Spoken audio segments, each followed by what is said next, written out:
Bienvenido a Esto también es política, el podcast que habla tu mismo idioma, con Mario Girón y Miguel Rodríguez.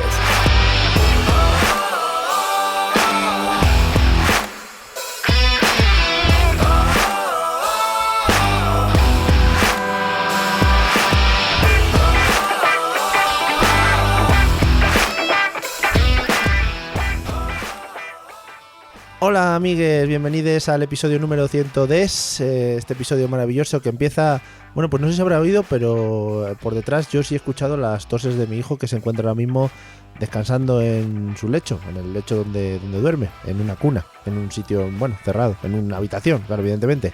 ¿Qué tal, Miguel? ¿Cómo vas? Pues aquí en una habitación cerrado, con las puertas y ventanas cerradas porque está lloviendo, ¿Sí? Vamos, lleva todo el puñetero día lloviendo. Eso es verdad. Y aquí estoy. Me gustaría más estar en mi lecho, también te digo. Tu lecho. Es lo que hay. Muy bonito, ¿no? La palabra lecho. Creo que no se usaba desde, bueno, pues desde que Cervantes andaba por el mundo. Sí, a lo mejor desde el siglo XVI lo mismo. ¿Sabes? Sí, puede ser. ¿Sabes? Hablando de la lluvia, que creo que es un tema que nos caracteriza mucho en este podcast, estaba pensando esta mañana cuando salí a la calle, digo, es que esto es lluvia que está llena de mierda. O sea, esto te llega y está llena de mierda y alguno cae en tu boca, ¿no? A esto dos consideraciones. La primera, al fin y al cabo, nos vuelve a traer la mierda que nosotros hemos enviado a la atmósfera, ¿Sí? lo cual me parece una justicia divina maravillosa. Por otro lado, a mí me jode más que la mierda que me trago, me jode más la gota esa que se me mete entre el cuello y Sí. el abrigo. Sí, esa sí. me jode mucho, pero ya a los que tenemos gafas, la que se nos cuela entre el cristal y el ojo es terrible. La gota de Dios la llaman, la gota Sí, justiciera. o sea, está claro que esa gota la envía alguien y es la prueba irrefutable de que hay una divinidad superior. Ostras, ¿eh? Cerramos el podcast aquí ya hoy. Yo creo que ya deberíamos acabar con esto. Hemos cerrado el círculo de lo que es la condensación, ¿no? En plan, explicando un poquito dónde va nuestra mierda y dónde vuelve, y la aplicación un poquito del sentido de la vida con Dios. Es que a mí la explicación de es puro azar No. me queda corta. Sí, no, eso no creo. Vamos, puro azar, ¿cómo va a ser puro azar cayendo tan pocas gotas del cielo, ¿sabes? Yo qué sé, ¿que pueden caer 1.000 millones de trillones? No puede ser. En fin, casi me ahogo de pensarlo y todo. Vamos... Es que es abrumador. Es abrumador. Para mí, bueno, somos una pequeña gota en un universo. Bueno, en fin. Empezamos todo esto después de este análisis que yo creo que os habéis quedado Patty Crockets. Perdona, ¿puedo rematarlo? Sí, por favor. Simplemente voy a traer al gran Jorge Manrique que decía que nuestras vidas son los ríos que van a dar a la mar, que es el morir. Y ya está. Madre mía. Bravo, espera. Aplauso triste de dos personas, dándose el uno al otro, que es maravilloso también. Creo que ha sido nuestra mejor entradilla, ¿eh? Creo que sí. Esto, bueno, si el Ondas no cae con esto, amigos... Ay, lo presentaré al Ondas esto, ¿eh? Vamos con el episodio de hoy, que es un episodio... tenía una broma preparada, pero claro, es que ya se ve en el título. Vamos a hablar de una cosa por la que vamos a ir muy rectos, ¿no? Muy rectos, muy derechos, ¿no? Venga, sí, hasta luego. Sí. Venga. Sí. Espera, que te voy a hacer... Ahora soy yo a ti. Gracias. Pues no te creas que no, que llevo todo el día preparándome la broma, ¿eh? Que no me ha costado. No. Sí, es que requiere un nivel de preparación que poca gente tiene realmente. Pocahontas incluso, diría yo. Pocahontas tampoco la tiene, ¿no? Bueno, vamos al lío. ¿Qué es lo que le interesa a la gente? No nuestras mierdas. Bueno, hemos traído hoy un capítulo que personalmente es un capítulo es un poco agridulce para mí. Quiero decir, por un lado tengo muchísima ilusión, porque me parece un tema importante, muy interesante para la reflexión, que creo que va un poco a las raíces de este podcast. Sí. Y por otro lado tengo miedo de que la gente se aburre y nos manda a tomar por culo. Bueno, eso que se joroben también un poco, porque aquí las cosas, ya sabéis, esto no es democracia para nadie. No, está claro. Entonces, si te parece bien, me gustaría que pusieras un audio que te he hecho descargar. Sí, mira, toso y todo de la emoción. Que era ese, pues ahora pon el otro. Vale. Porque a raíz de escuchar este podcast en el programa Fax de TV3, bueno, está en catalán, pero yo creo que es perfectamente comprensible. Sí, si no hacemos luego una traducción leve y queda clarísimo. Bueno, pues en este podcast está hablando de aquella semana de disturbios en Cataluña y de la acampada que había habido, que había en Plaza Cataluña. Y entonces Ahí se me ha roto el móvil. Bueno. Y entonces, al escuchar esta intervención de una de las portavoces de Arran, que es uno de los grupos afines a la CUP más radicales, pues al escuchar a esta portavoz diciendo esto que vais a escuchar, pues a partir de aquí me pareció interesante traer una reflexión sobre esto al podcast. Así que, por favor, si tienes a bien, pon el audio. Vamos a escucharlo. Nosaltres el que no creiem en absolut és en els drets individuals. Nosaltres creiem que només són legítims els drets col·lectius. Llavors, que una persona no puga entrar en una facultat o que no puga arribar a hora al seu lloc de treball a nivell individual, quan milers i milers de persones s'estan jugant la seva llibertat per aconseguir drets fonamentals, però també objectius a llarga durada, ens semblaria com una visió molt egoista.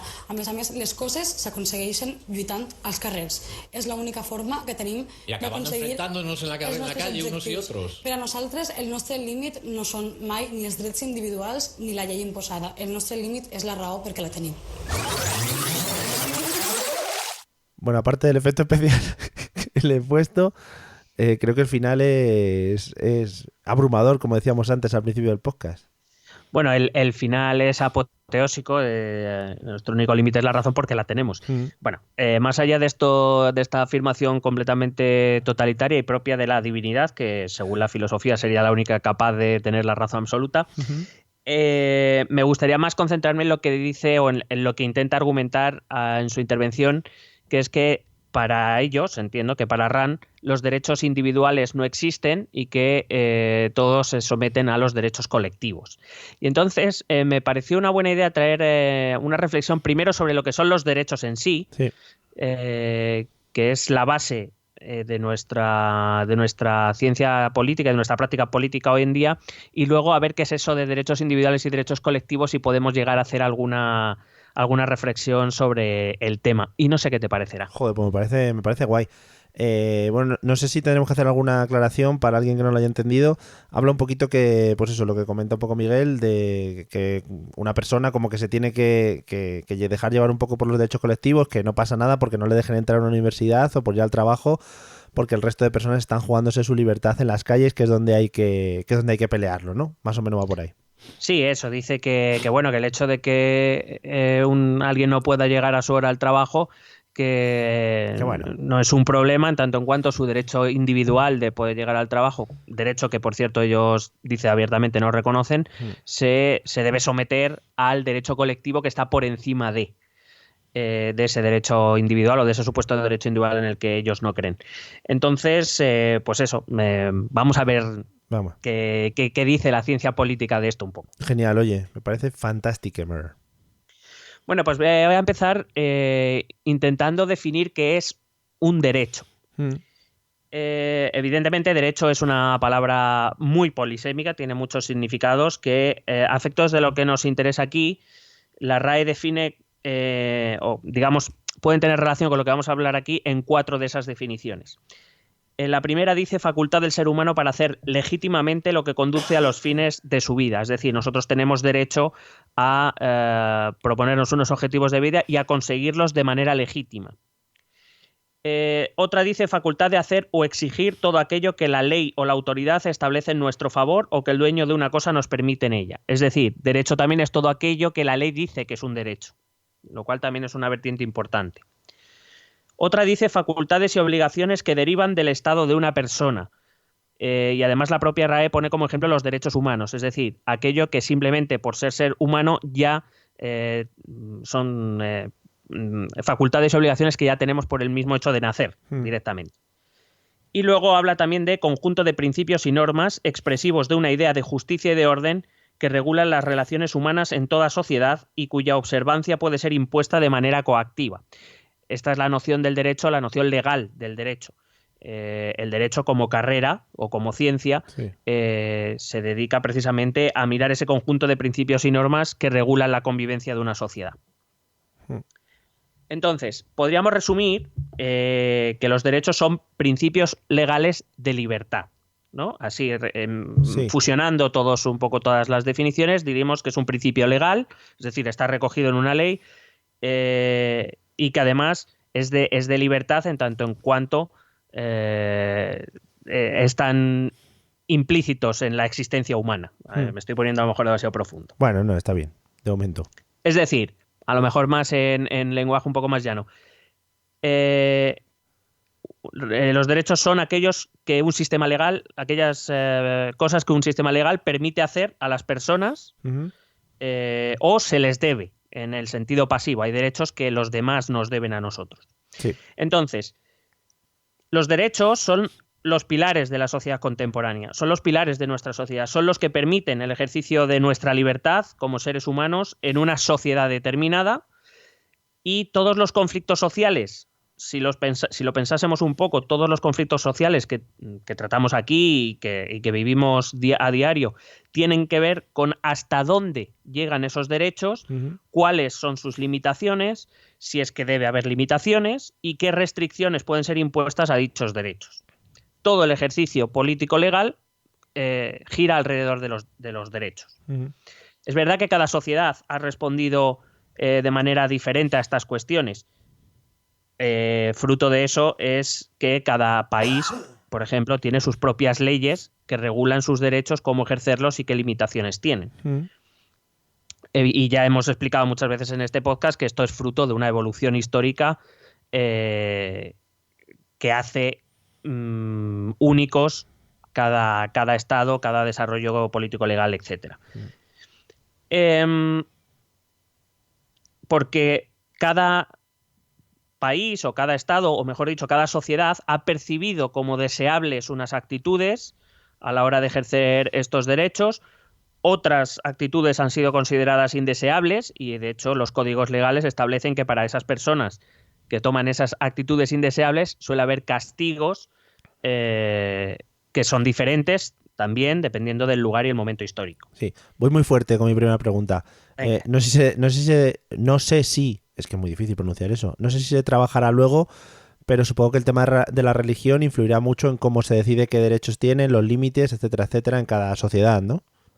Bueno, la influencia de la religión dentro de la sociedad, por supuesto que hace que esa sociedad tenga unos puntos de vista morales y éticos muy concretos, que pueden cambiar a lo largo de la historia, modificarse, suavizarse o, al contrario, endurecerse o desaparecer si lo que se pretendía, por ejemplo, en el siglo XVIII era separar a la Iglesia y al Estado.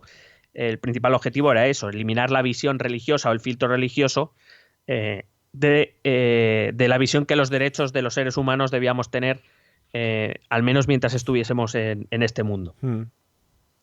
El concepto de derecho surge en el liberalismo político inglés. Voy a dar una nota histórica, si te parece bien. Hombre, todo porque lo que es importante para entender este tema del derecho. Digo que el concepto de derecho surge en el liberalismo político inglés de finales del siglo XVII, especialmente las ideas de John Locke, un filósofo inglés. Estamos en una época histórica, también tiene que ver mucho con la época histórica y el lugar donde ocurre. Surge en Inglaterra porque es la época en la que se intenta imponer el absolutismo, que ya se está imponiendo en el resto de Europa, pero en Gran Bretaña, por lo que sea, no se lleva bien. Y el Parlamento hace hasta 2 revoluciones para evitar que los reyes impongan el absolutismo en Inglaterra. Y, de hecho, consecuencia de eso se firma una declaración conocida como el Bill of Rights, la Declaración de Derechos, donde el rey reconoce la limitación de su poder, la autonomía del Parlamento y los derechos individuales que ni siquiera el rey puede enajenar a nadie. Porque todo esto viene en la lucha entre el absolutismo, esa forma de gobierno donde el rey tenía todo el poder, venía del propio Dios, él era un elegido de Dios, y por tanto él podía suspender derechos de quien quisiera cuando quisiera, a un sistema en el cual una legislación protege los derechos incluso del mismo poder a los individuos. A partir de ahí se desarrollarán durante el siglo XVIII las ideas sobre los derechos, principalmente en Francia, esa Francia de la Ilustración, de esta tríada que nos hemos aprendido desde pequeños, si alguien se acuerda, de Voltaire, Montesquieu y Rousseau. Sí, los modernos. Que desarrollan la base de lo que conocemos como el Estado liberal, que es la base de nuestros estados hoy en día. Es decir, división y limitación de los poderes, contrato social, soberanía, derechos inalienables a la naturaleza humana, igualdad, libertad, etcétera, etcétera. Estos conceptos que hoy manejamos con tanta soltura surgen en el siglo XVIII en Francia. Sobre estas ideas se va a sentar la Declaración de Independencia de los Estados Unidos de 1776, que te he traído aquí un pequeño extracto para que veamos de lo que ya se hablaba en el siglo XVIII. Dice esta declaración: sostenemos como evidentes estas verdades, que los hombres son creados iguales, que son dotados por su creador de ciertos derechos inalienables, que entre estos están la vida, la libertad y la búsqueda de la felicidad, que para garantizar estos derechos se instituyen entre los hombres los gobiernos, que derivan sus poderes legítimos del consentimiento de los gobernados, que cuando quiera que una forma de gobierno se haga destructora de estos principios, el pueblo tiene derecho a reformarla o abolirla e instituir un nuevo gobierno que se funde en dichos principios. Es decir, la declaración misma de independencia de los Estados Unidos, la primera declaración, vamos a llamarla contemporánea, de este tipo de política liberal, viene a decir que existen unos derechos que el ser humano tiene por el mismo hecho de ser ser humano y que ningún poder puede limitar ni enajenar. Y que si eso ocurriera, el individuo tiene derecho a rebelarse contra ese poder e instaurar otro que respete esos derechos. ¿Y esto era antes o después de los esclavos? Durante. Estaban ahí en unas movidas, ¿no? Sí. Claro, es que luego hay que ver cuál es el concepto de ser humano, pero ahí no me voy a meter. Pero simplemente pensar vale. que y no vas desencaminado un poco la problemática que es a quién se le aplican los derechos, claro, y cuánto. Vale. Sí, hay que tener un carné para tener derechos, claro. Sí, claro. Hombre, vale. Porque está muy bien decir que los seres humanos por nacimiento ya tenemos unos derechos inalienables, pero luego hay que aplicarlos, claro, y hay que respetarlos y a lo mejor no a todo el mundo se les respetan. Vale. Bueno, en esta misma declaración ya se establecen unos derechos individuales, decía la declaración, el derecho a la vida, a la libertad, se le va a añadir muy pronto el derecho a la propiedad privada, otra de las bases del sistema liberal, sí. Pero hay un derecho colectivo, que es el de derrocar a un gobierno que no proteja los derechos individuales. Quédate con esta idea. Me quedo.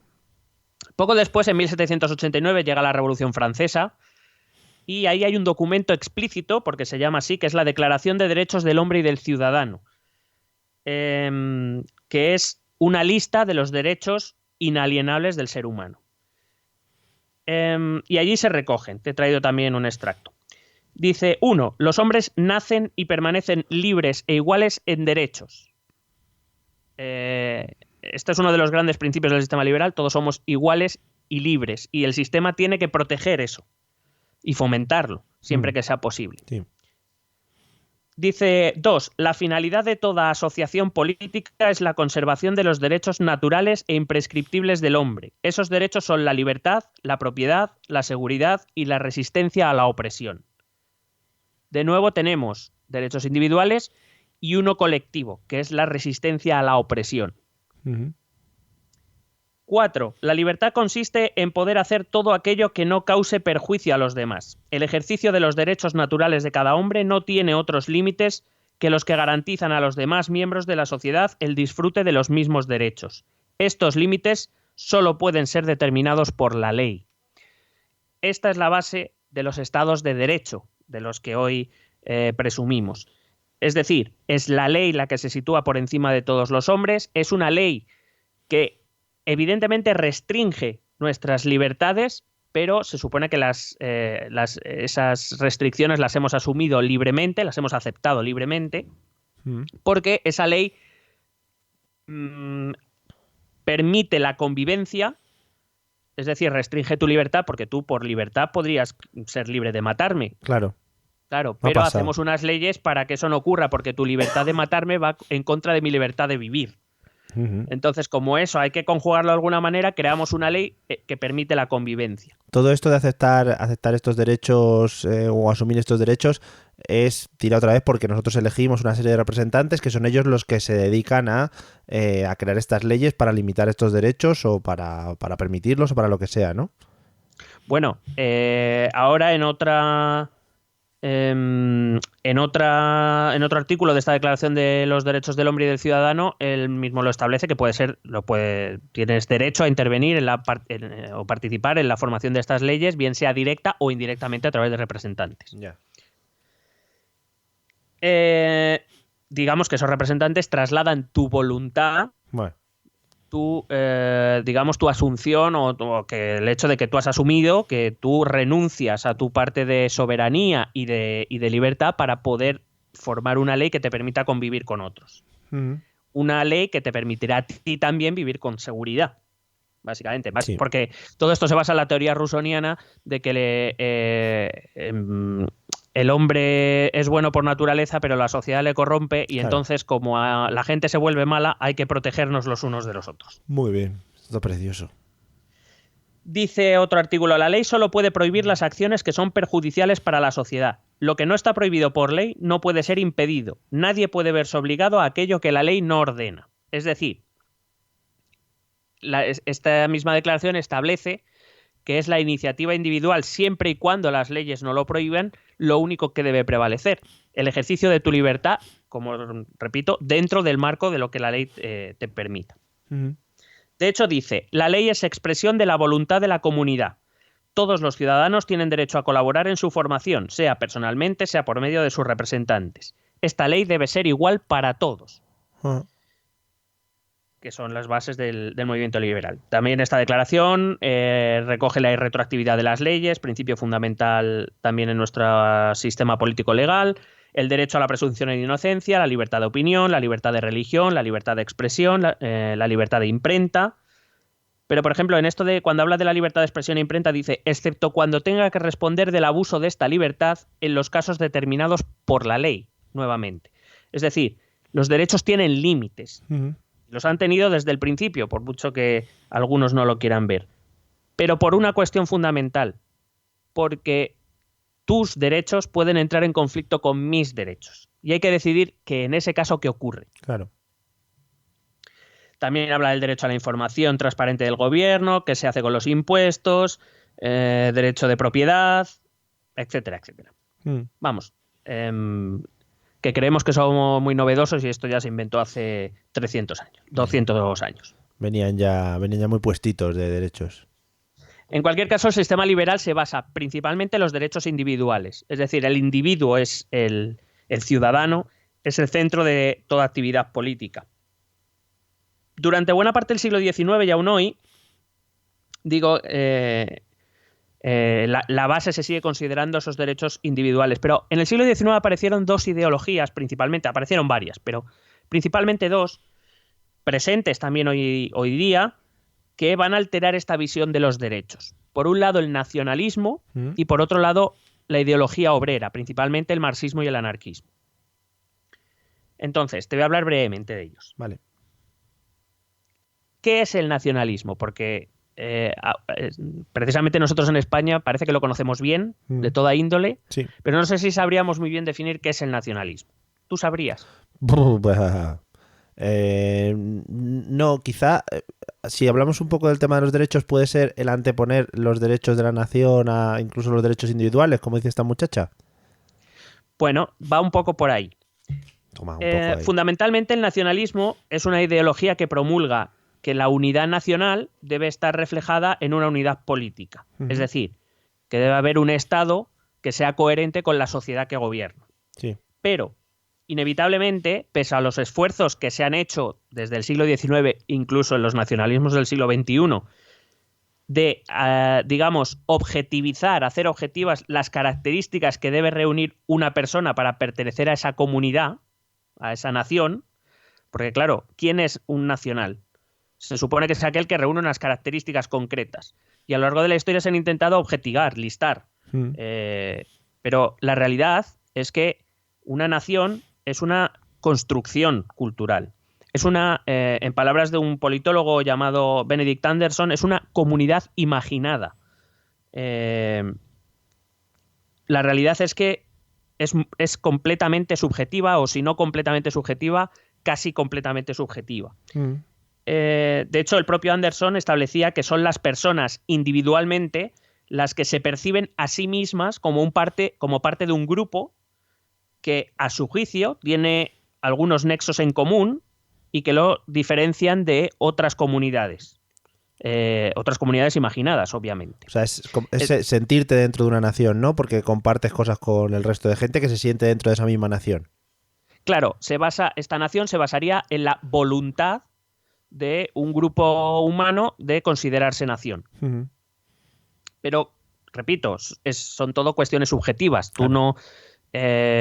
Tú no puedes... yo, por ejemplo, hago este ejercicio mucho con mis alumnos, intento hacerles pensar cuando hablamos de nacionalismo pero ser español, ¿qué es? Quiero decir, existe una categoría administrativa, objetiva, que es tú has nacido en territorio español, tienes un carnet que dice que eres español, punto. Sí. Pero ¿qué significa ser español? Madre mía. Te tienen que gustar los callos, te tienen que gustar los toros, sí. te tiene que gustar el flamenco. Ahí puede salir si no te gustan, no eres español. Puede salir de todo también, ¿no? Claro, es que al ser cuestiones subjetivas, volvemos a lo mismo. Al final, cada uno entenderemos ser español a nuestra manera, coincidiremos en algunas cosas y no coincidiremos en otras. Claro.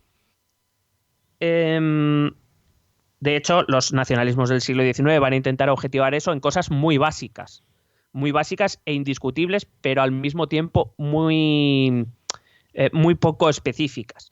Por ejemplo, el nacionalismo alemán y todos los nacionalismos tienen un cierto componente de que el nexo común es la lengua. Pero significa que todo el que habla alemán o todo el que habla español, nosotros lo sabemos bien, todo el que habla español es español, ¿no? No. Hay 500 millones de hispanohablantes en el mundo y no son españoles. Sí. Con lo cual, ni siquiera eso, porque hablaban de una cultura común, sí, bueno, una cultura común, pero si tú vas región por región, tú miras la gastronomía o el folclore o las danzas típicas, por ir a elementos muy comunes, y vemos que Galicia y Andalucía poco tienen que ver. Claro, y seguramente cómo decides en esos, por ejemplo, que hay pueblos en la frontera que seguramente tengan la misma costumbre, misma cultura, cómo decides si uno es alemán, otro es polaco o lo que sea, ¿no? Al final claro. Son muy parecidos. Claro, y al final acaban siendo decisiones completamente subjetivas y completamente parciales. Es decir, tú serás lo que a mí me interesa que seas. Uh-huh.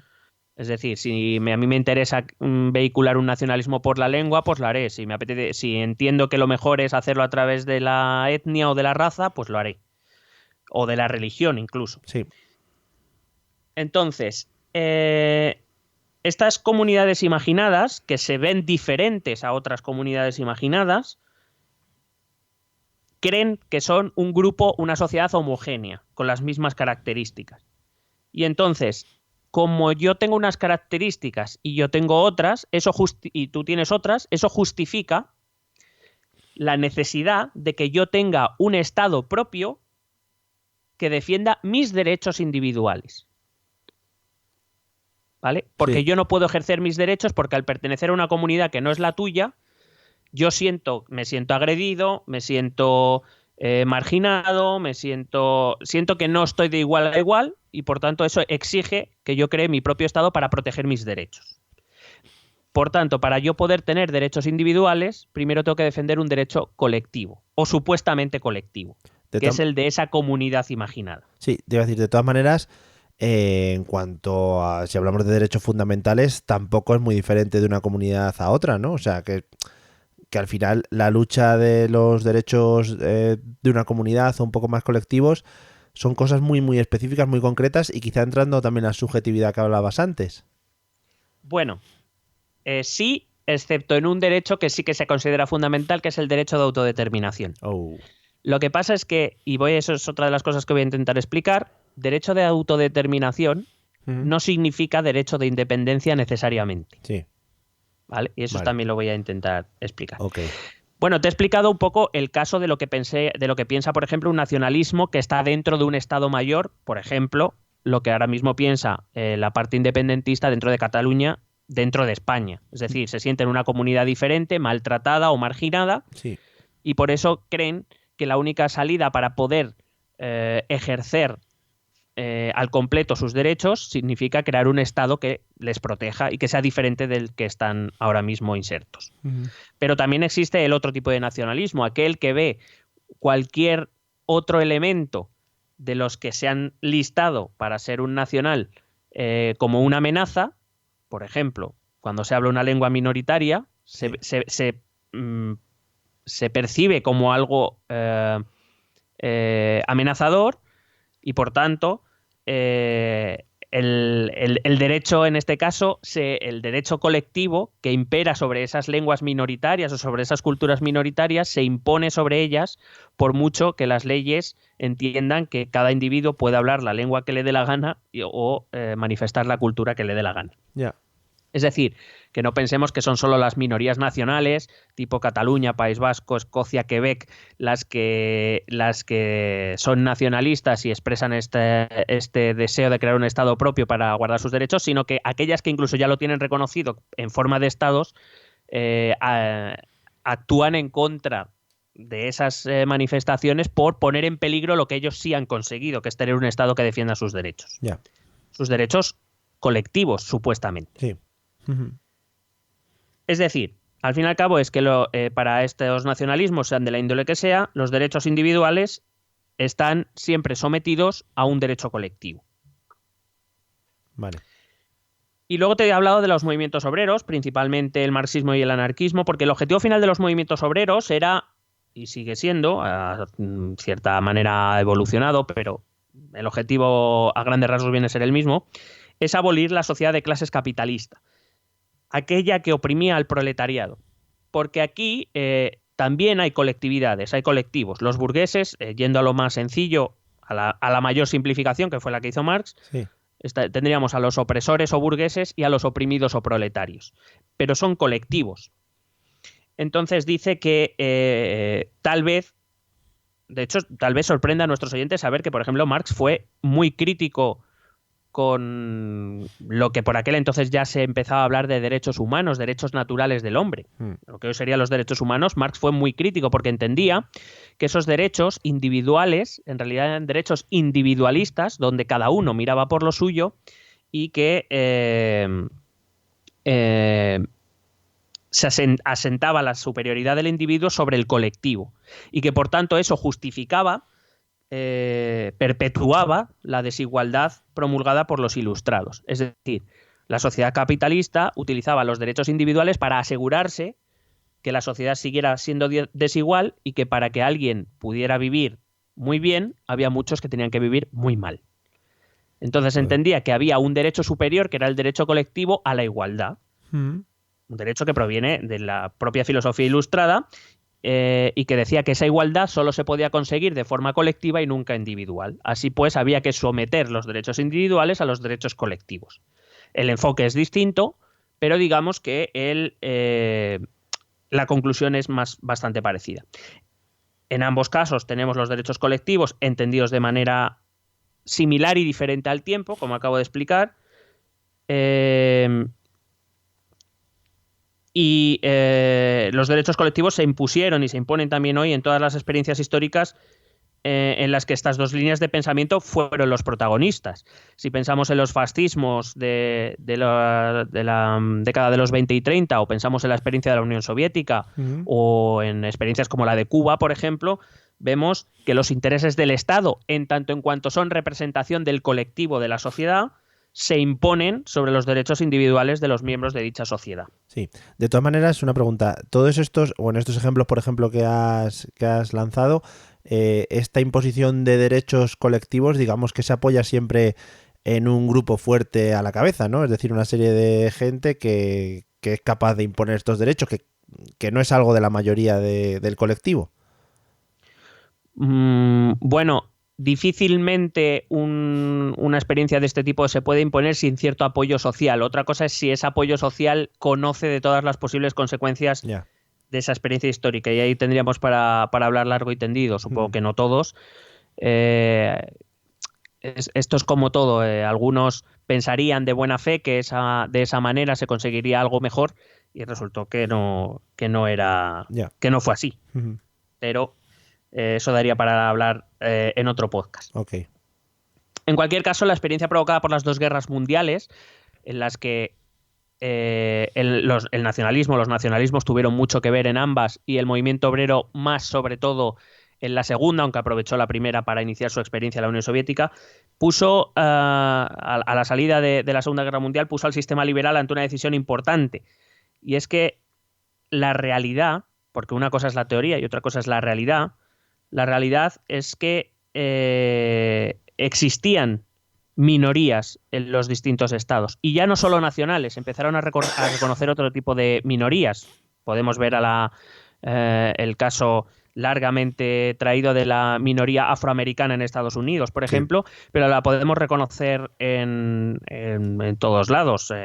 Y ya no solo minorías, sino el colectivo femenino, el colectivo LGTBI, plus QR o como siga, etcétera, etcétera. Es decir, siempre hay colectivos que en principio, aunque todos los derechos se nos deberían aplicar a todos, la realidad es que no es así. Y entonces los sistemas liberales se vieron ante la tesitura de reconocer que había colectivos que necesitaban derechos propios que se les aplicaría a ellos y no al resto de la sociedad. Joder. Y eso era un problema en el sentido de que, claro, si el sistema liberal se basaba en los derechos individuales, los derechos colectivos no tenían sentido. Pero la realidad histórica había demostrado, por ejemplo, que a la minoría judía se la persiguió hasta casi exterminarla por el hecho de serlo. Sí. Y que a esa gente no estaba pudiendo ejercer sus derechos individuales precisamente por dicha persecución, y que el Estado debía asegurar que esa gente pudiera ejercer sus derechos. Claro. Y para eso eran necesarios los derechos colectivos. Vale. Que al fin y al cabo el sistema liberal o la democracia no podía ser solo la regla de la mayoría. Hablamos en una cápsula, si no recuerdo mal, de si democracia era solo votar, y explicábamos que las constituciones se dejaban algunos temas fuera del alcance de esa regla de la mayoría, de la votación. Precisamente está para proteger a esos grupos minoritarios o esos grupos excluidos o marginados o debilitados dentro de la sociedad, que a lo mejor en manos de la mayoría, pues claro, a lo mejor el problema existiría, pero no por razones buenas. Supongo que el saltarse el liberalismo en este caso es especificar una ley concreta en la que, por ejemplo, pues los judíos tengan tal derecho, tal cual, pascual, ¿no? Claro, por ejemplo, pues a ver qué te puedo decir. Por ejemplo, nuestra Constitución actualmente dice que la tercera edad tiene derecho a una protección especial. Bueno, evidentemente... si se pone ese derecho es porque a lo mejor no lo estaban recibiendo adecuadamente. Claro. Con lo cual, ese colectivo acoge un derecho que tú y yo por el momento no tenemos. Sí. Esperemos tenerlo algún día. Claro, cuando seamos mayores de edad, sí. Pero de momento ellos gozan de un derecho que tú y yo no tenemos. Todo el tema de la ley de violencia de género y todo esto estaría aquí dentro. Exactamente. Claro, ¿qué pasa? Que en el interior de los estados es verdad que el caso más llamativo siempre han sido los casos etnoculturales o los nacionalismos culturales o nacionalismos territoriales o nacionalismos étnicos directamente, que reclamaban la protección de sus derechos como colectivo. Es decir, igual que queremos proteger a la comunidad LGTBI, pues estas comunidades nacionales fueron las primeras en exigir una protección especial como colectivo. Y esto entraba, repito, en discusión con la idea de que es el ciudadano individualmente la esencia del sistema liberal, independientemente de sus adscripciones identitarias. Quiero decir, da igual que tú fueras, o se suponía que tus derechos son tuyos, dando igual de qué raza provenías, si eras hombre o mujer, tu ideología, tu orientación sexual, la religión que profesabas, etc. Pero la realidad es que no era así. En este sentido, este tipo de creaciones, este tipo de colectivos, de creaciones culturales, son para el sistema liberal un poco en el sentido de la religión, es decir, eran antes de la Segunda Guerra Mundial. Igual que los sistemas liberales ya no promulgaban una religión oficial, porque eso era una cuestión individual y si tú querías profesar una religión era cosa tuya y por supuesto se te debía asegurar el derecho a profesarla y a manifestarla públicamente sin que se te molestara por ello, pero el Estado no tomaba parte por ninguna religión, pues este otro tipo de grupos en teoría debería ser igual, es decir, pues si tú quieres hablar vasco, pues hazlo, porque a mí me da igual, no es la lengua, o sea, yo no impongo la lengua que se tiene que hablar y yo tengo que proteger que tú puedas hablar la lengua que te dé la gana. Sí. Pero la realidad es que no era así. Ya. O en nuestras experiencias históricas no siempre ha sido así. Entonces la realidad es que el sistema liberal se tuvo que adaptar a lo que hubo después de la Segunda Guerra Mundial, entre otras cosas para evitar una tercera guerra mundial. Si las cosas no hubieran cambiado, si los estados no hubieran cambiado, integrando a estas comunidades, hubiera estado feo. Poco a poco, claro, las causas que habían provocado las dos guerras mundiales no hubieran desaparecido. Y la realidad es que hasta el final de la Segunda Guerra Mundial, en el mundo occidental, y aún después, incluso hoy día, en lugares como América Latina, en África o en Asia, muchos grupos minoritarios o muchos colectivos han sufrido y siguen sufriendo persecución e intentos de exterminio precisamente por negarse a abandonar su identidad. Y aquí es un tema importante. El Estado-nación se basa en una identidad mayoritaria, pero no única. Y la cuestión es que en estas zonas que te acabo de comentar en el mundo occidental antes de la Segunda Guerra Mundial, aquella gente que se negaba a abandonar su identidad minoritaria o su identidad diferente, por decirlo de algún modo, a la mayoritaria, era perseguida. Así que el Estado, claro, si lo piensas, esto mismo va en contra del propio sistema liberal, donde dice que tú, mientras no hagas mal a nadie y no contradigas las leyes, tú puedes hacer lo que te dé la gana. Sí. Entonces, frente al nacionalismo excluyente, los estados occidentales, principalmente los estados europeos, decidieron construir un liberalismo incluyente, que para defender los derechos ligados de alguna manera a una cultura política común que permitiera la convivencia entre todos, pues tenía que conceder ciertos derechos a estas comunidades o a estos grupos, a estos colectivos, de manera específica, volviendo otra vez a entrar en contradicción con el hecho de que la base es el derecho individual y no el derecho colectivo. Y aquí es donde empiezo a hablar de lo del derecho a la autodeterminación. Por ejemplo, estos estados concedieron derechos lingüísticos o derechos de autogobierno a esas comunidades que, sintiéndose diferente, podían seguir formando parte de la nación, siempre y cuando se les concediera ese derecho a la autodeterminación, que es uno de los derechos fundamentales recogidos en la Carta de Naciones Unidas. Pero ojo, vamos a explicarlo bien para que la gente lo entienda. Derecho a la autodeterminación no significa derecho a la independencia. Cuando en una resolución posterior se intenta explicar este derecho a autodeterminación, hay que ver el contexto. El contexto es que estamos en la época de la descolonización, donde las grandes potencias occidentales abandonan las colonias principalmente en África y en Asia. Y a estas comunidades, a estas sociedades que habían vivido bajo el yugo de las potencias occidentales, se les concede el derecho a la autodeterminación, que sí puede incluir derecho a la independencia, porque ellos no tuvieron jamás ni capacidad de decisión de qué sistema querían en su país, porque se lo habían impuesto, ni tampoco habían tenido ningún tipo de participación en dicho sistema, sino que se lo habían impuesto. Por eso, ese derecho a autodeterminación, explicaba la resolución de Naciones Unidas, que puede implicar la independencia si así lo decidiese la comunidad, porque hasta ese momento esa comunidad, esa sociedad, no había tenido ningún tipo de intervención en su sistema político. Claro, al final es de nuevo colocarse como un colectivo fuera del yugo al que estaban sometidos anteriormente, ¿no? Y entonces es otra vez mirar sus derechos, etcétera, etcétera. Claro, y decidir por ellos mismos qué quieren ser. Claro. Diferente es el caso de los nacionalismos integrados en los estados-nación. Quiere decirse, por poner el ejemplo de Quebec. Quebec voluntariamente aceptó formar parte del Estado-nación Canadá. Sí. Por eso no puede unilateralmente decidir que eso deja de ser así. Porque él ya forma parte de una comunidad, aceptó formar parte voluntariamente, tiene autogobierno y capacidad de decisión sobre sus asuntos que el Estado-nación le ha otorgado, participa de las decisiones comunes a través del Parlamento canadiense y, por tanto, no puede ser jamás el derecho a la autodeterminación o a la libre determinación un derecho de independencia de forma unilateral. De hecho, el tribunal, y esto lo hemos hablado aquí, el Tribunal Constitucional canadiense, como lo ha hecho el alemán o como lo ha hecho el nuestro propio, dice que la independencia solo sería posible cuando se alcanzase un acuerdo. ¿Por qué? Claro. Porque ellos ya participan de una comunidad política que se ha dado a sí misma unas reglas. Si tú quieres cambiar esas reglas, tiene que ser de común acuerdo, no por que te salga de las narices. Rollo Brexit. Exactamente.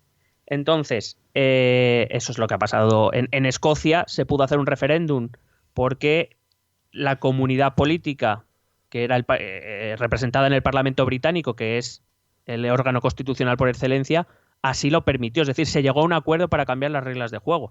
Si el Parlamento hubiera dicho no, pues ahí no se hace ningún referéndum. Ya.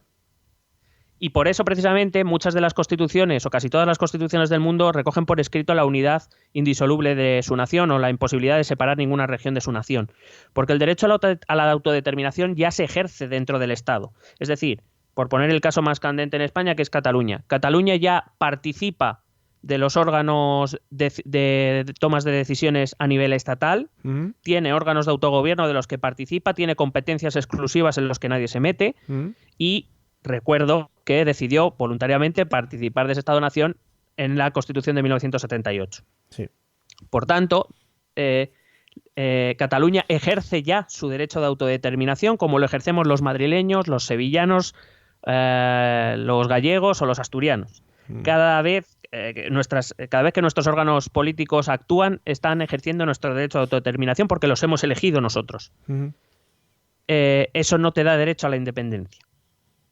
Okay. Porque precisamente este sistema, de ese sistema estás participando y es un sistema al que decidiste en un momento determinado de forma voluntaria adherirte, en este caso, repito, con la ratificación de la Constitución de 1978. También es verdad que este reconocimiento de derechos colectivos, esta capacidad de autogobierno de algunas comunidades, por ejemplo, sirvió para integrar a las socialdemocracias, que si piensas es cuando se empezaron a dictar pues, estatutos del trabajador, se empezaron a desarrollar los derechos de los trabajadores como colectivo. Sí. Y esto permitió que el ala más moderada de esos movimientos obreros se integrara también en las sociedades, en los sistemas liberales. Así pues, la cuestión es, el derecho de autodeterminación es colectivo y ese es indiscutible. Sí. Y de hecho ese es el único indiscutible. Porque la pregunta es, hablamos, por ejemplo, cuando hablamos del derecho a la huelga, ¿el derecho a la huelga es un derecho colectivo o es un derecho individual? ¿Tú qué crees? Hostia, no me esperaba esta pregunta. Es un derecho individual. En realidad es un derecho individual. Uy, sí. Que solo se puede ejercer colectivamente. Claro. Es decir, porque ir puedes toda la huelga tú solo, pero... Sí, queda un poco feo, sí.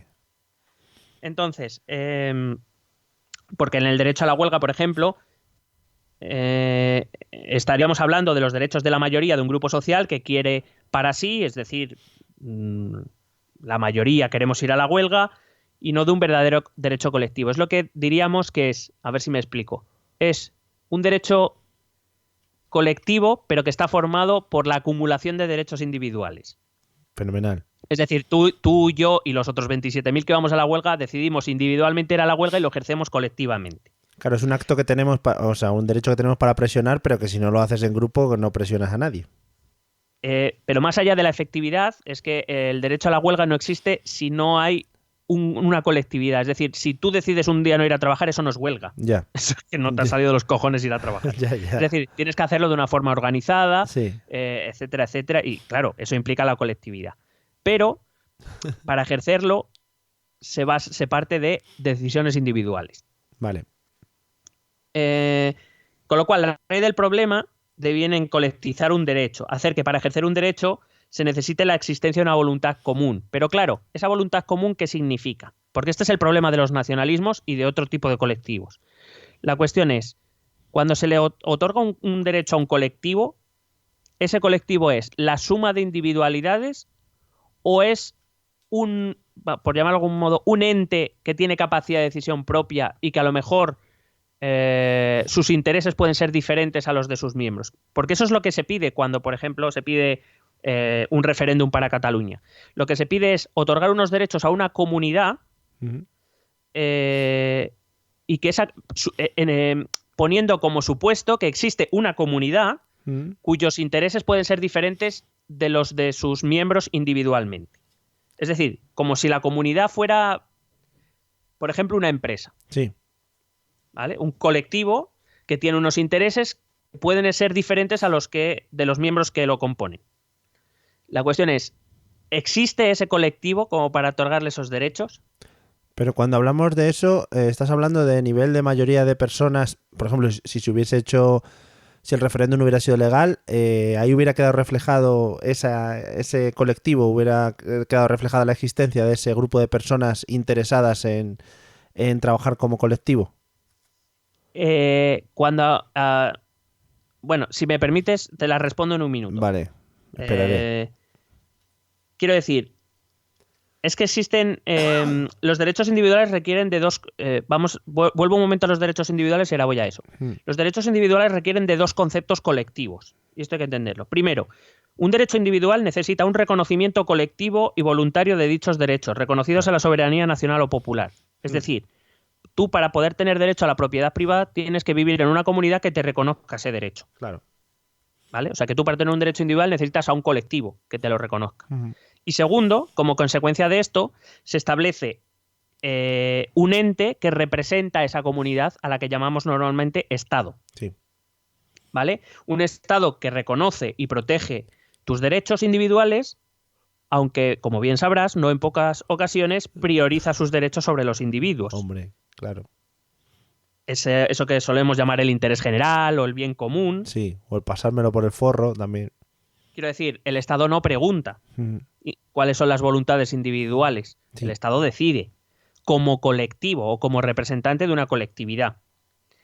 La cuestión es, ¿existen comunidades tipo Estado que puedan recibir esos derechos?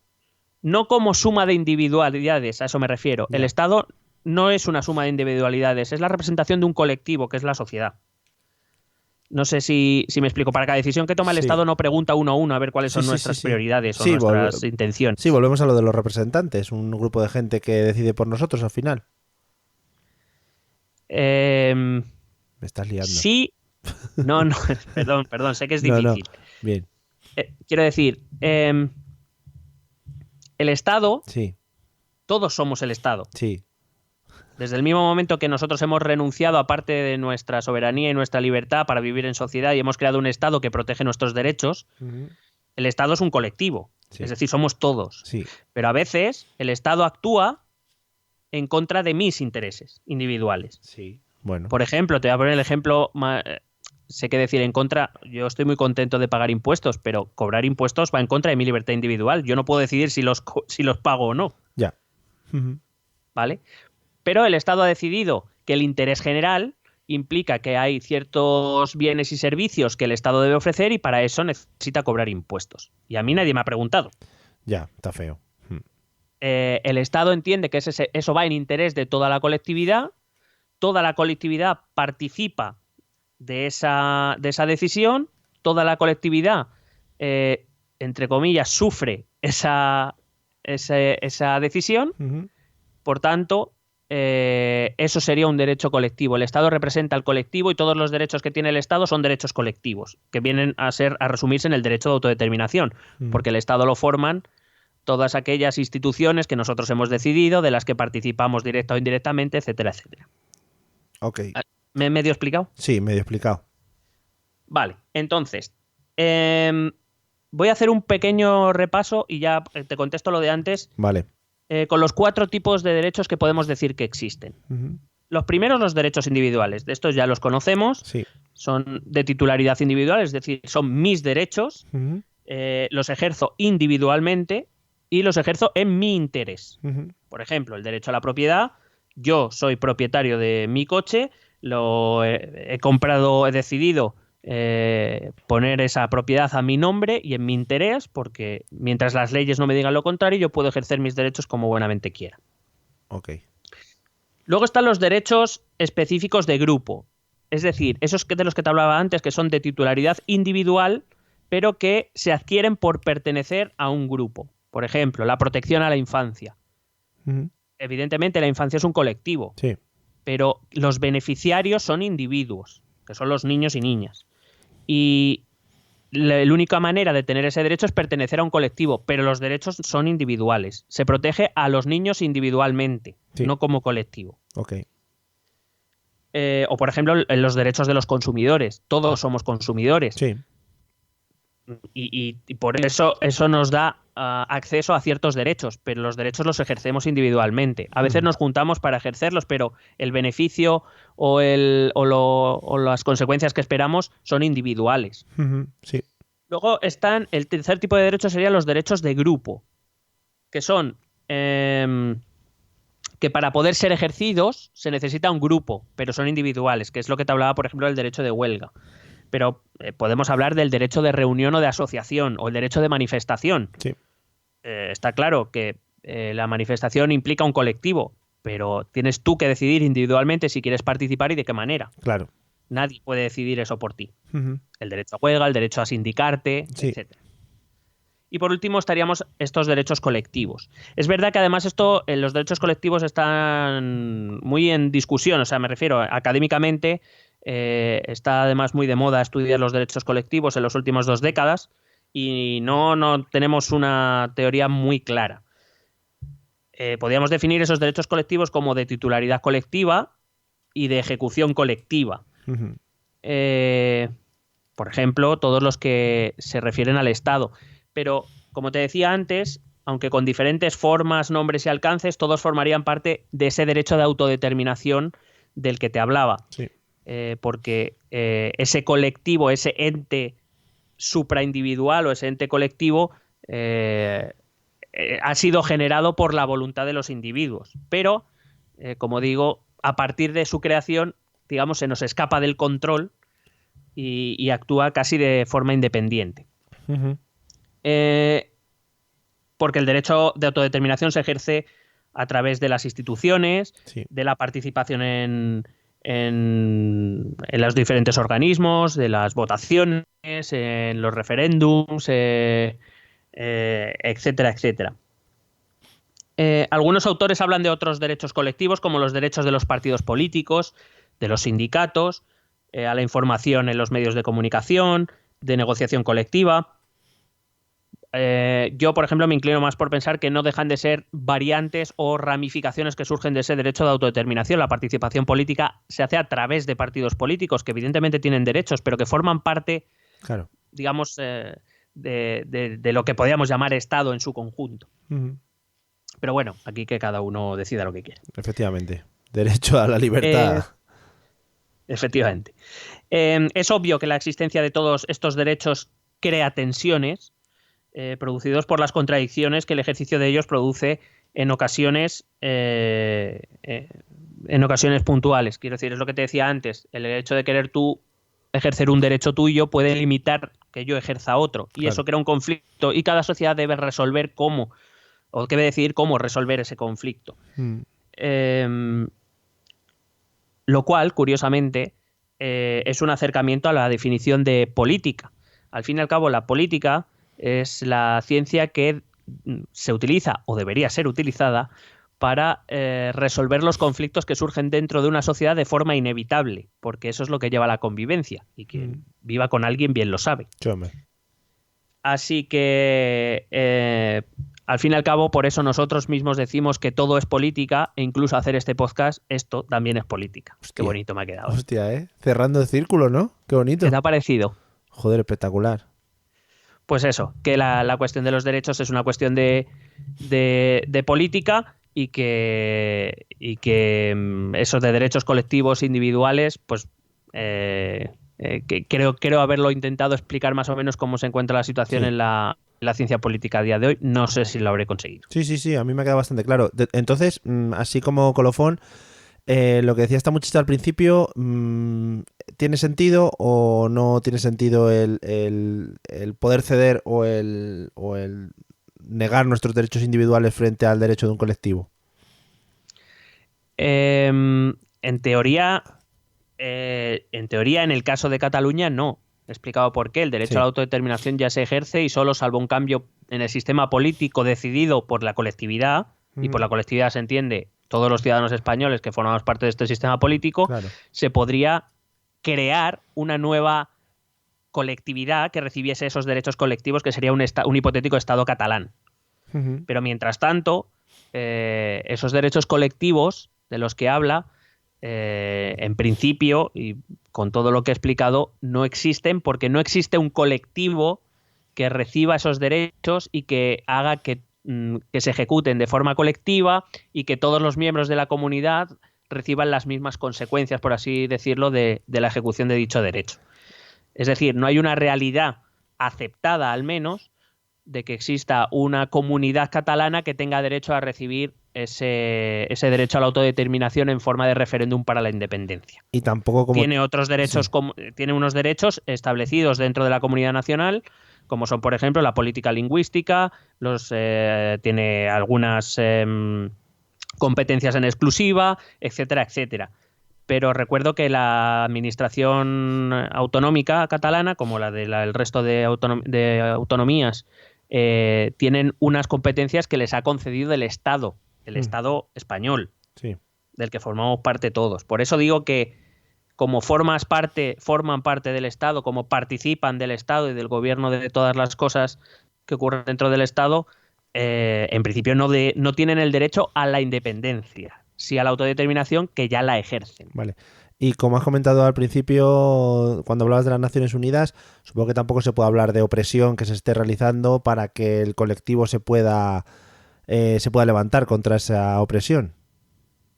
Claro, precisamente como tienes autogobierno, tienes políticas lingüísticas, se respetan los derechos de esa minoría que se autoconsidera nacional, participas de los órganos de gobierno y toma de decisiones a nivel estatal, ya no solo autonómico.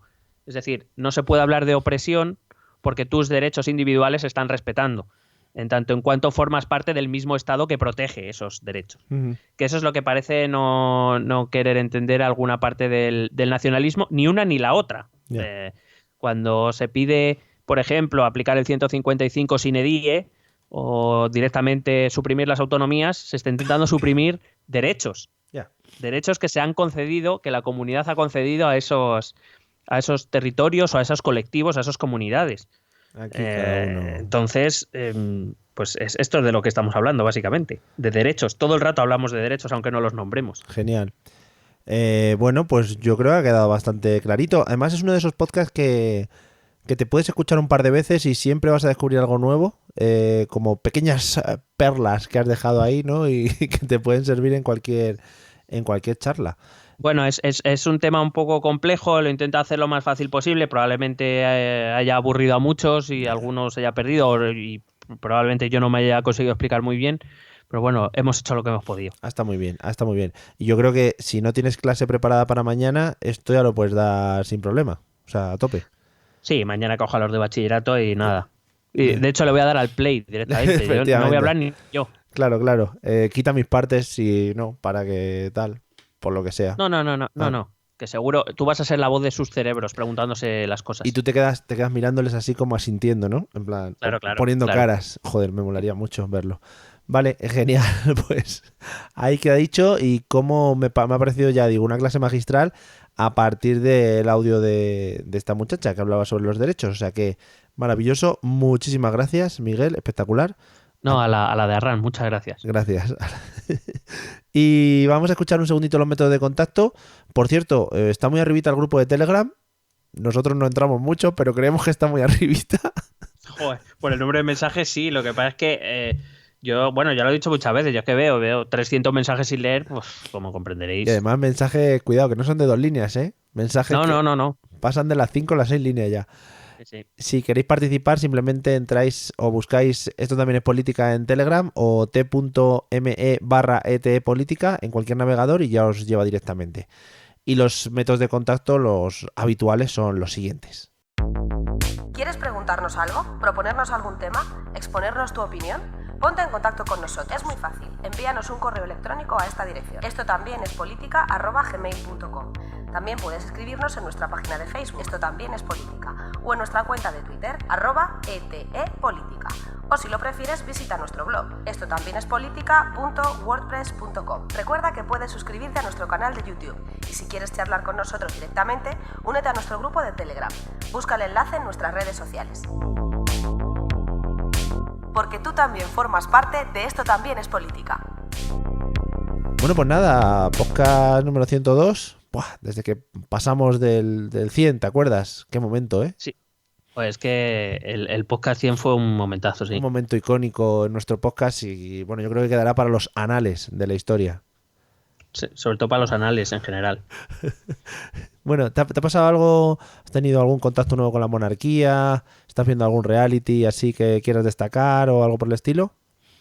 No, me ha parecido leer por Twitter que había una movida por una posible violación en un Gran Hermano. Muy bonito, sí, ha sido No me he enterado precioso. mucho de la movida, pero hoy he leído por primera vez que de esto que se lleva hablando, que se han retirado los anunciantes y no Sí. sé qué, que esto pasó hace 2 años. Sí, lo de la violación fue hace 2 años, Gran Hermano, sí. Claro, digo, joder, y no se ha hablado de este tema hasta ahora. A lo mejor sí se ha hablado, pero yo como no soy Gran Hermano no te Es que puedo creo que decir. no han salido las Tú imágenes. que estás más puesto en la cultura Efectivamente. social. Yo que estoy más puesto en general. La cultura pop. Es que lo que ha pasado es que no han salido las imágenes hasta este año o algo así. O que la chica no ha denunciado o algo así hasta este año. Entonces lo que se denuncia también un poco es que el sitio donde más ojos existen en el mundo, cómo puede dejar que se produzca una situación de ese estilo, ¿no? Es decir, cámaras había o más. Entonces, bueno, pues la muchacha creo que ha denunciado y entonces ha liado esto y luego ya como siempre pues han salido imágenes filtradas y todo ese tipo de cosas. Y se ha montado una muy guapa. Pues muy bien, está Twitter, vamos. Sí. Bueno, Twitter en general siempre está Harold. Sí, pero claro, para mí era... Hombre, no voy a hacer una novedad porque no me entero de muchas cosas, pero claro, yo veía mucha discusión entre mi timeline, porque quiero decir, yo en Twitter sigo a quien sigo, entonces me resultaba extraño Claro. oír hablar de todo esto, claro. Claro, que se moviese a otras esferas ya, ¿no? Claro, digo, madre mía, mi Twitter se ha vuelto loco porque normalmente sigo otro tipo de contenidos y de repente estamos hablando de Gran Hermano. Pero bueno, claro, hombre, pero quiero decir que la gravedad, entiendo sí. que haya saltado a otros sectores, ¿sabes? Pero, Sí, bueno. pero yo estaba muy descolocado. Bueno, pues nada, colócate, pero... Bueno, y también felicitar a la niña que quedó tercera en Euro Junior. Melanie. Melanie, muy bien. No he visto ni la actuación, pero enhorabuena. Pues pega unos gritos. A mí no me ha gustado, pero vamos, pega gritos. Es tipo ópera rock de esas, bueno. Y además tiene un saludo con sus fans. Y ¿Sí? Si no lo habéis visto, buscar saludo Melanie Fans, creo que se llama. Y hace así, hola, soy no sé qué. Bueno, espectacular. Por cierto, están empezando ya los castings de Operación Triunfo. Tenemos que ver si nos enganchamos o no, ¿eh? Hay que hacer un referéndum. Hay que mirar a ver si le seguimos o no. Pues tenemos entonces el hashtag esta semana, ETEPENOTE sí o ETEPENOTE no. Vale, además como nuestros hashtags son de seguimiento multitudinario, esperamos no saturar mucho Twitter, o sea que nos perdone la empresa, que intentaremos manejar a las masas, al colectivo. Podríamos abrir una encuesta en Twitter, pero eso, para que voten 3, paso. Mucho trabajo de todas maneras, ¿eh? Que usen el hashtag. Bueno, pues nada, amigos, hasta aquí el episodio 102. Nos vemos en el episodio 103, que además creo que era una bebida, ¿puede ser? ¿Me lo confirmas? ¿Te suena? ¿El qué? El 103. Sí, era un licor, además, me atrevería a decir. A ver, vamos a hacer una búsqueda rápida, ya que estamos. Licor 103, aquí lo tienes. Etiqueta negra, etiqueta blanca, lo que tú quieras, maravilloso. Además, como siempre, con el toro, porque era de Osborne. Pues, ¿qué más quieres? Hombre, pero que quiero decir, que ves, igual que lo de Gran Hermano me pilla fuera de juego, esto no me ha pillado, ¿eh? ¿Ves? Pues ese episodio sí que podía ser especial, el 103. El episodio del toro de Osborne. Lo ambientamos. Hombre, por supuesto, lo ambientamos con unos licorcitos antes, previos. A saber cómo acabamos el capítulo, vale, pero bueno. Hay que intentar hacerlo in person ese. Yo creo que puede ser especial. Vale, lo hablamos. Te hago un choque de mano virtual. Correcto. Venga, ahí está. Venga. Yo estoy moviendo la mano como si fueras un normal. Sí, yo te he ofrecido el puño, es lo más que te vale, hacer. pues yo he movido la mano de choque de hombres, de hola, ¿qué tal estás? Vale, bueno, pues ha quedado un poco mal entonces. Pues te doy un golpecito en el hombro virtual. Saludos virtuales, era lo que nos quedaba. Amigos, nos vemos en el episodio 103, rodeados de coñac, licores y caspa. Espero que os haya gustado y nos vemos pronto. Venga, chao. Besete.